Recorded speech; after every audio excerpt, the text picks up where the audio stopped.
Мицкоски и ДПМН како целосно да го имаат напуштено патот кон Европската унија, како целосно да ни ја вадат државата од тој европски колосек. Ова е историски најлошиот и најслабиот извештај од Европскиот парламент за Македонија. Тие самите велат, истакнато е застранување на македонската влада од осогласување на македонската надворешна политика со таа на Европската унија. Ова не го кажува СДСМ, ова го кажуваат европејците кои што сакаме да ни бидат партнери и во чие што семејство сакаме да влеземе.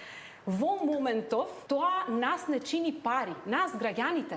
Ние сакаме да видиме пофункционални институции, ние сакаме нашата земја да напредува. Кога ќе им речевме, луѓе, дајте да работиме на реформската агенда, имаме рок до 30 јуни, треба да се гласаат закони, тие знаете, велеа, не се секирате, ќе помине тоа, ќе имаме закон. Сега, 30 јуни е поминат, крајниот рок е пробиен. Тоа во моментов ја чини Македонија 43 милиони евра од планот за раст. Преку членство во Европската унија за нашата држава може вистински да се зајакнат капацитетите. Затоа добиваме поддршка и неповратни средства во Европската унија. Затоа немаме потреба да земаме огромни суми како интерес за скапи кредити без надзор и контрола. СДСМ останува целосно посветен на она што значи европски пат како единствена реална опција за развој на државата. Ние тоа го правиме за граѓаните, ние тоа го правиме за државата и за Македонија. Оти СДСМ бил и ќе остане вистинската државотворна партија која што се грижи за државниот суверенитет и интегритет.